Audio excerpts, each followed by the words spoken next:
इस वक्त हम एक ऐसी दुनिया में हैं जहां स्किल्स का लाइफ स्पैन बेहद कम होता जा रहा है। एआई लगातार इंप्रूव कर रहा है और यहाँ बात सर्वाइवल पर आ चुकी है, रोटी पानी पर आ चुकी है बात। और ऐसे केसेस में केवल एक चीज जो आपकी सबसे ज्यादा मदद कर सकती है वो है आपकी speed. Speed defies gravity. Rockets धरती के गुरुत्वाकर्षण को अगर हरा पाते हैं तो उसकी वजह है उनकी स्पीड। एयरक्राफ्ट्स अगर हवा में उड़ पाते हैं तो वो भी उनकी स्पीड से जनरेट की गई उनकी लिफ्ट की बदौलत। और कल्पना कीजिए कि आपकी कोई भी स्किल सीखने की स्पीड, शायद एक करियर चेंजिंग सर्टिफिकेट या फिर एक नई लैंग्वेज, कोई भी आइडिया एग्जीक्यूट करने की स्पीड अगर 10 गुना बेहतर हो जाए तो आप इन मूर्खों से कितने कोसों आगे निकल जाएंगे जो केवल एक स्किल के भरोसे पूरा जीवन काटने की सोच रहे हैं। एक ऐसी स्किल जो ये मास्टर भी नहीं कर पाए हैं। क्या होगा अगर मैं आपसे कहूं कि यहाँ आपके सीखने की यही स्पीड आपकी आईक्यू या फिर आपकी स्मार्टनेस नहीं बल्कि केवल आपकी स्ट्रैटेजी पर डिपेंड करती है। इस वीडियो में हम ब्रेक डाउन करेंगे कैसे आप कोई भी स्किल या कोई भी सब्जेक्ट अपनी नेचुरल स्पीड से कई गुना तेजी से सीख सकते हैं, वो भी न्यूरोसाइंस, साइकोलॉजी और दुनिया के मोस्ट इफेक्टिव लर्नर्स की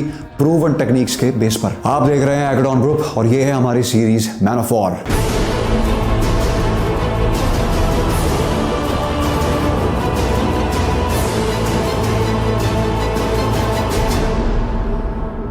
आगे बढ़ने से पहले जो एक स्किल मेरे करियर में सबसे ज्यादा काम आई है वो है आर्टिकुलेशन, यानी कि अपने ख्यालों को शब्दों में सटीकता से प्रकट कर पाने की एबिलिटी। यह मॉडर्न वर्ल्ड की सबसे खतरनाक स्किल है। आपके चारों तरफ आपसे कई गुना कम स्किल्ड लोग केवल अपनी स्पीच के चलते ऑनलाइन वर्ल्ड और कॉर्पोरेट में भी काफी आगे निकल रहे हैं। इस स्किल को हमने कंबाइन किया एक पावरफुल और डीप वॉइस ट्रेनिंग के साथ और बनाया द मोनार्क, एक ऐसा प्रोग्राम जिसमें आपको सीखने को मिलेगी लेटेस्ट रिसर्च पर बेस्ड साइंटिफिक और साइकोलॉजिकल प्रोटोकॉल्स। शायद जितना पैसा आप अपने दोस्तों के साथ एक लंच पे खर्च देते होंगे उससे भी कई गुना कम कीमत का ये कोर्स है जो आपके पूरे जीवन को बदल सकता है। इसका लिंक कमेंट्स में जरूर चेकआउट करें। अब देखिए, स्किल्स सीखने से पहले हमें सबसे पहले ये सीखना पड़ेगा कि सीखते हैं कैसे।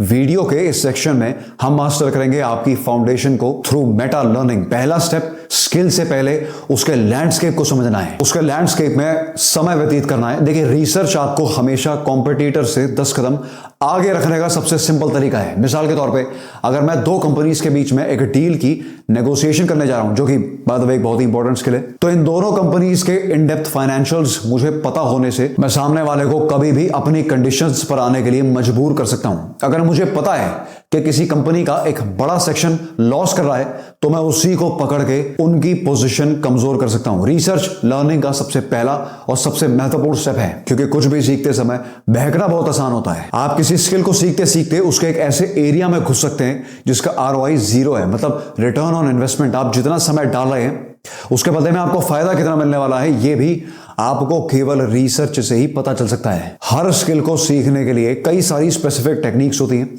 जिनका पता ना होना आपका बहुत सारा समय बर्बाद कर सकता है। इसका मतलब है आपको सबसे पहले बॉटलनेक्स और हाई इंपैक्ट एरियाज को आइडेंटिफाई करना पड़ेगा। बॉटलनेक का मतलब है बॉटल से पानी बहुत ज्यादा निकल सकता है लेकिन गर्दन इतनी पतली है कि आ कम रहा है, ज्यादा जा रहा है कम आ रहा है। हाई इंपैक्ट एरियाज वो 20% स्किल है जो 80% रिजल्ट लाती है। फील्ड में 80% नॉलेज शुरुआत करने के लिए बिल्कुल बकवास होती है। यहां आइडेंटिफाई करिए वो 20% हिस्सा जो हाईएस्ट रिटर्न दे और फिर बचा 80% उस स्किल को मास्टर करने के लिए यूज कीजिए, उसके अंदर निपुण बनने के लिए यूज कीजिए, लेकिन पहले उस 20% को आइडेंटिफाई करना जरूरी है। कॉग्निटिव साइकोलॉजी की स्टडीज दिखाती हैं कि अगर आप अपने दिमाग के इंफॉर्मेशन प्रोसेस करने के तरीके को समझ लें तो लर्निंग एफिशिएंसी बहुत तेजी से बढ़ती है। देखिए, हमारा दिमाग स्ट्रक्चर और कॉन्टेक्स्ट पर बहुत शानदार तरीके से रिजल्ट्स देता है, इसीलिए लर्निंग प्रोसेस का ब्लूप्रिंट बनाना बेहद जरूरी है। स्कॉट यंग ने अपने आप को एक चैलेंज दिया था कि वो पूरे MIT के कंप्यूटर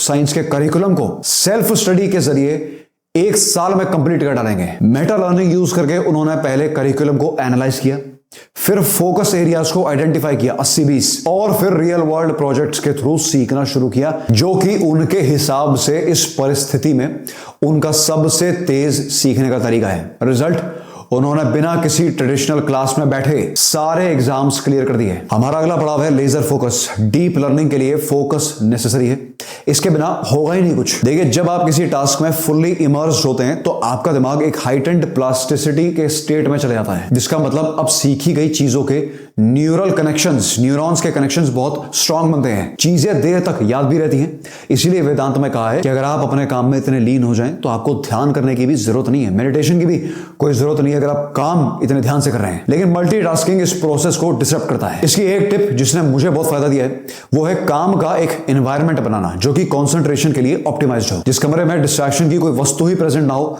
डिजिटल डिस्ट्रैक्शन आप वेबसाइट ब्लॉकर से दूर कर सकते हैं। और उसके बाद आपको इस्तेमाल करनी है पोमोडोरो टेक्निक, यानी कि 25 मिनट के फोकस सेशंस में 5 मिनट का ब्रेक सेशन, जिसमें यह नहीं कि मोबाइल चलाना शुरू कर दिया, उस दौरान कुछ भी नहीं करना है, स्थिर दिमाग, रिलैक्स, आंखें बंद, थॉटलेस दिमाग। स्टैनफोर्ड की एक स्टडी ने प्रूव किया है कि क्रॉनिक मल्टीटास्कर्स का कॉग्निटिव परफॉर्मेंस बेहद कम हो जाता है, दिमाग ही नहीं चलता सालों का। और इसका मतलब ये बिल्कुल नहीं है कि आप एक दिन में एक से ज्यादा काम ही नहीं कर सकते, बल्कि ये है कि एक बार में एक से ज्यादा काम बिल्कुल भी नहीं करना चाहिए। दिन में चाहे तुम 10 काम करो, एक बार में केवल एक काम करो। एक टास्क पर फोकस करने वाले लोग कहीं गुना ज्यादा एक्यूरेट और एफिशिएंट भी होते हैं। उसके बाद आता है प्रिंसिपल ऑफ डायरेक्टनेस। स्किल्स को उस कंटेक्स्ट में सीखो जिसमें तुम्हें उन्हें यूज भी करना है। सिर्फ प्रोग्रामिंग के बारे में पढ़ो मत, वो कोड्स खुद से बनाओ जो तुम्हारे ड्रीम प्रोजेक्ट का एक छोटा एलिमेंट मात्र है। सिर्फ ग्रामर को मेमोराइज करने से कुछ नहीं होगा, उसी लैंग्वेज में खुद से बात भी करो, या एक दोस्त पकड़ो जो सेम चीज सीख रहा है। इसकी साइंटिफिक बैकिंग ये है कि आपके दिमाग के मिरर न्यूरॉन्स डायरेक्ट प्रैक्टिस के दौरान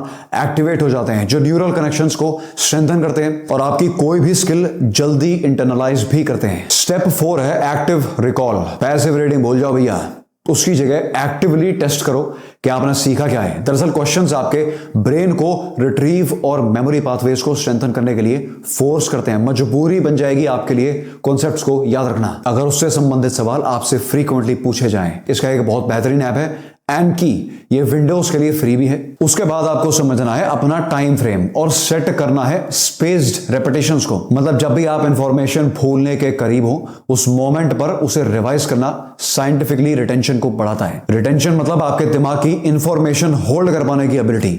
अब होल्ड भी नहीं पता तो भैया बंद कर दो वीडियो। इस प्रोसेस को कहते हैं एबिंगहाउस फॉरगेटिंग कर्व। इसका मतलब टाइमली रिव्यूज मेमोरी डी के इंफॉर्मेशन को, जो कि सड़ के गायब होने वाली इंफॉर्मेशन आपके दिमाग में, उससे कॉम्बैक्ट करते हैं। नासा के एस्ट्रोनॉट भी इसी स्पेस्ड रेपिटेशन टेक्निक का इस्तेमाल करते हैं, क्योंकि रॉकेट साइंस के सिस्टम बेहद कॉम्प्लेक्स होते हैं।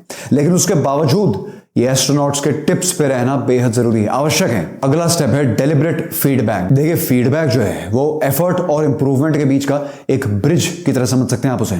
आप इंप्रूव कर ही तब पाएंगे जब आपको पता होगा कि एफर्ट सही डायरेक्शन में जा रहा है। तो रेपिटेशन से तब तक कुछ नहीं होगा जब तक रेपिटेशन में एक स्लाइट एडजस्टमेंट ना हो for the better. Chat GPT open AI company के सीईओ सैम ऑल्टमैन साहब, उन्होंने एक बात कही थी जो मेरे दिमाग में आज तक है। सॉफ्टवेयर जब भी आप बनाते हो तो फीडबैक तो यूजर से ही लेना पड़ेगा। आपको अपने प्रोडक्ट में कमियां देखना बहुत मुश्किल काम है, तो यूजर से फीडबैक लेके आप करेंगे सॉफ्टवेयर के अंदर चेंजेस। ये हो गई एक इटरेशन साइकिल। इस साइकिल को आप जितनी जल्दी और जितने कम समय में रीइटरेट कर सकते हैं कि फीडबैक लिया फिर बदला, फिर फीडबैक लिया फिर बदला। ये रीइटरेशन आप जितनी तेजी से कर पाएंगे वही आपकी कंपनी, आपके करियर का भविष्य तय करेगा। और ध्यान रखिए कि इस साइकिल का स्लो होना कई कंपनीज को ले डूबा है। एरर डिटेक्शन और करेक्शन आपके ब्रेन के प्री फ्रंटल कॉर्टेक्स को भी एक्टिवेट करता है, जो कि लर्निंग के लिए बेहद क्रिटिकल एरियाज हैं। अगला प्रोसेस है गेमिफिकेशन। देखिए फॉर सम रीजन आपका दिमाग अचीवमेंट्स को नंबर्स में देखने के लिए बड़ा मोटिवेटेड, उत्सुक रहता है। इस एक प्रॉपर्टी का इस्तेमाल करके स्नैपचैट महा सक्सेसफुल बन चुका है स्नैप स्कोर की मदद से। और रिवॉर्ड्स और मोटिवेशन को यूज करके आप किसी भी टास्क को एक गेम में कन्वर्ट कर सकते हैं, जैसे 3 मिनट की हाई स्पीड रनिंग और फिर उस रिकॉर्ड को तोड़ने की कोशिश, या 6 घंटे की डीप स्टडी और उसके बाद एक नया रिकॉर्ड सेट करने की कोशिश। लगातार अपने रिकॉर्ड्स को ब्रेक करने की कोशिश में आप मजे मजे में बहुत कुछ सीख जाएंगे। आप डिओलिंगो को देखो, पूरी एल्गोरिदम ही सोशल मीडिया वेबसाइट की तरह डिजाइंड है, जबकि वो एक लर्निंग प्लेटफॉर्म है, क्योंकि पूरा का पूरा ऐप अचीवमेंट बेस्ड नंबर्स और रिवॉर्ड्स पर काम करता है। आप लर्निंग के लेवल्स क्लियर करते चलते हैं और गेम की तरह लैंग्वेज जैसी इतनी कॉम्प्लेक्स चीज को कुछ ही महीनों के अंदर सीखते चलते हैं। अब इसका अगला स्टेप है लर्निंग स्टेट ऑप्टिमाइजेशन। देखिए आप मेहनत तो कर रहे हैं, लेकिन 2 चीजें जो आपके शरीर और दिमाग को बेहद जरूरी चाहिए, जो उन्हें ऑप्टिमाइज रखेंगे, वो है स्लीप और न्यूट्रिशन। और स्लीप तो बिल्कुल भी ऑप्शनल नहीं है। स्लीप के दौरान हमारा ब्रेन नई मेमोरीज को कंसोलिडेट और स्ट्रेंथन करता है। एक खतरनाक टिप ये है कि आप सोने से पहले दबा के पढ़ाई करें ताकि वो मटेरियल जो है वो सॉलिडिफाई हो जाए आपके दिमाग में। अब न्यूट्रिशन में क्या किया जाए? हमारे दिमाग को चाहिए फ्यूल, जिसके लिए हमें चाहिए ओमेगा 3 फैटी एसिड्स एंटीऑक्सीडेंट्स और ग्लूकोज पर हमें फोकस करना पड़ेगा, तो स्मार्ट स्नैकिंग इसका एक बेहतरीन तरीका है। ब्लूबेरीज, नट्स और डार्क चॉकलेट मेमोरी भी बूस्ट करते हैं। उसके बाद एक बेहद आवश्यक एलिमेंट है एक्सरसाइज। देखिए, आपकी एज के साथ आपकी आईक्यू जो है वो गिरती चलती है, और इस डीके की जो स्पीड है उसे स्लो करने का साइंटिस्ट केवल एक तरीका जो ढूंढ पाए हैं वो है एक्सरसाइज, क्योंकि आपका दिमाग बहुत भारी मात्रा में ऑक्सीजन कंज्यूम करता है और एक्सरसाइज इस सिस्टम को वेल मेंटेन रखती है। फिजिकल एक्टिविटी BDNF यानी कि ब्रेन डिराइव्ड न्यूरोट्रोफिक फैक्टर भी रिलीज करता है, जो कि न्यूरोप्लास्टिसिटी को सपोर्ट करता है, जिसका अर्थ है आपके दिमाग की तेजी से चीजें सीख पाने की क्षमता। वो भी इतना कि केवल 10 मिनट की हाईली एनर्जेटिक वॉक भी आपकी लर्निंग कैपेसिटी इंप्रूव कर सकती है। अब अगला और आखिरी स्टेप है साइंस ऑफ स्ट्रगल। न्यूरोसाइंटिस्ट्स ने पाया कि मुश्किल परिस्थितियां सिग्नल करते हैं कि तुम्हारा ब्रेन एक्टिवली नए पाथवेज फॉर्म कर रहा है। इसका मतलब यह है कि जब तुम किसी प्रॉब्लम को सॉल्व करने के लिए स्ट्रगल कर रहे होते हो, तब तुम्हारा दिमाग अपने आप को सिमिलर चैलेंजेस के लिए रीवायर कर रहा होता है।